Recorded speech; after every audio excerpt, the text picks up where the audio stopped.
I give the call to the member for Durack. Thank you, Deputy Speaker.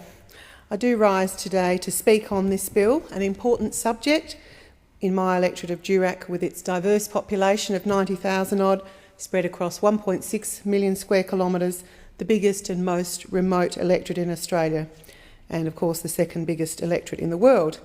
SBS, with its multicultural television program offering, provides a very valuable service to the people of Durack, indeed the people of Australia. The Communication Legislation Amendment Bill proposes changes to SBS in terms of advertising, product placement and revenue opportunities for SBS.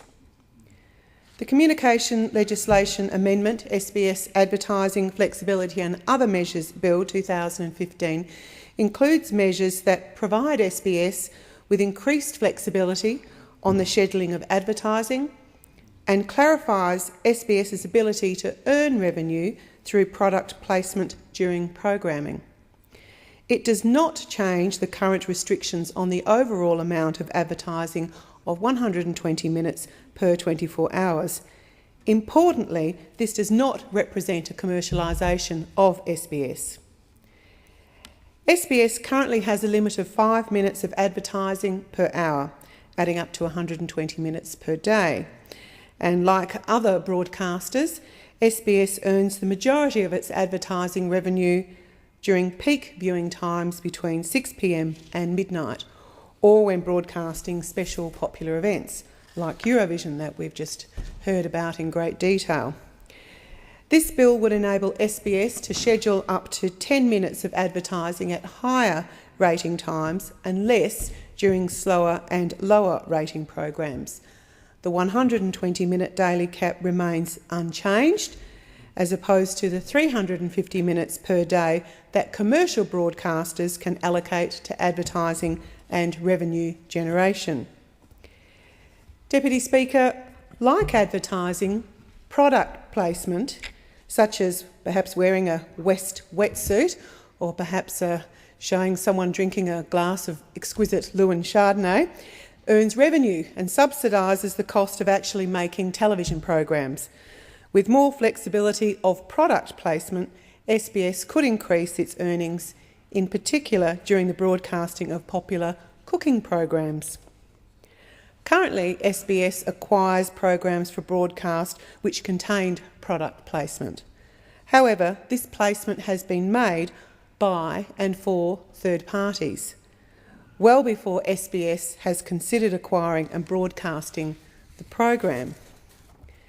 SBS does not currently use product placement in its own commissioned programs due to the ambiguity currently in the SBS Act. Obviously, this needs to be changed and we need to create a level playing field. Accordingly, the bill amends the SBS Act to specifically allow SBS to earn revenue through having product placement in its own programming, which I welcome.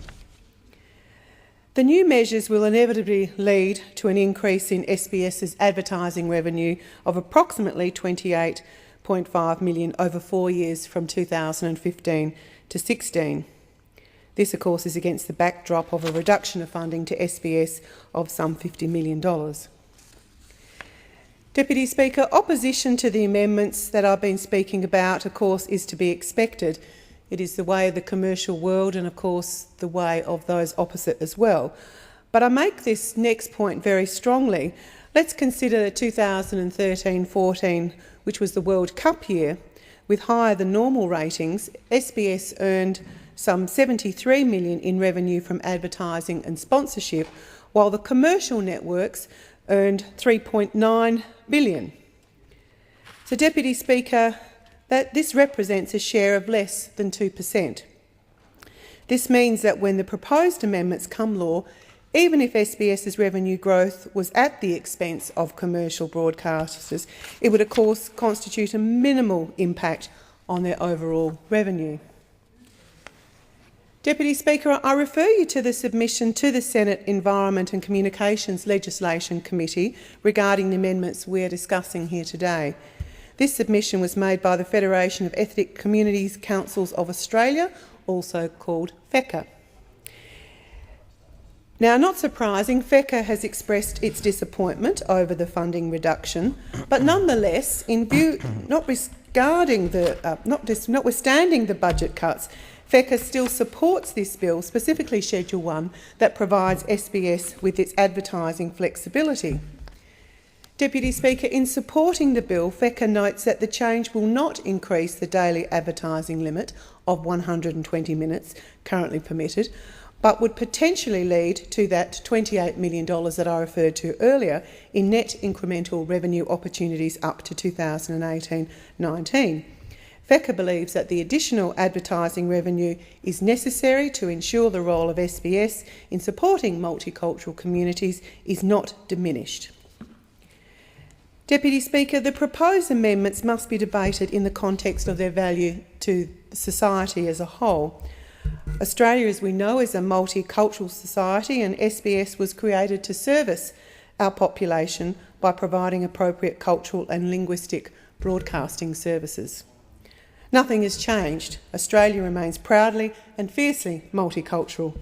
Remember, Deputy Speaker, with the exception of Australian Aboriginals, we are all migrants in this country.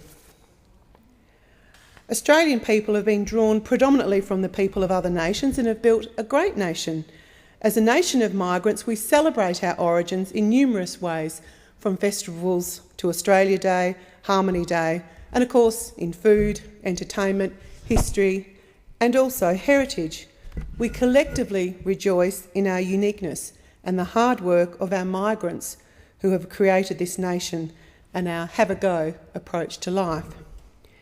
Deputy Speaker, last year, new Australian citizens were drawn from more than 150 countries, and we proudly claim to the world and to our own to be one of the most culturally diverse countries in the world, with our rich mix of colour, flavour and movement.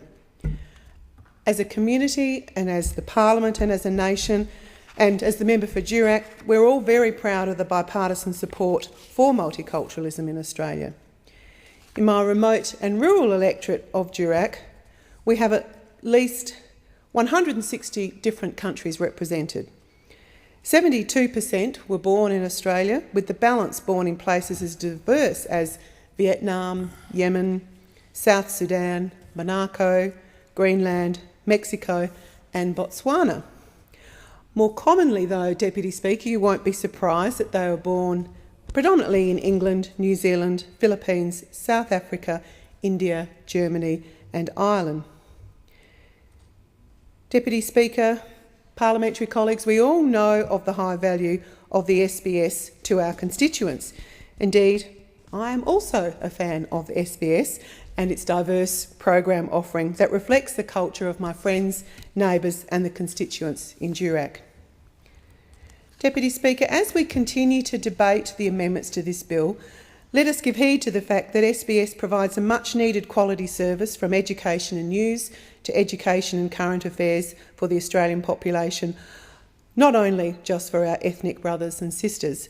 Yes, it is a service, and like all services, it is one that my government is proud to support. The Communication Legislation Amendment, SBS Advertising Flexibility and Other Measures Bill 2015 includes measures that provide SBS with increased flexibility in the scheduling of advertising and clarifies SBS's ability to earn revenue through product placement during programming. In the interest of long-term sustainability, SBS must be allowed to move with the times, change, find ways to generate more income and provide a service for our Australian multicultural groups. It is all about balance, balancing the imperatives of commercial TV with the requirements of a special broadcasting service. Now more than ever, Deputy Speaker, SBS has an important role to encourage and promote tolerance, understanding and acceptance of multicultural Australia. It must be sustainable, important to be here for the long haul, and on that basis I recommend this bill to the House.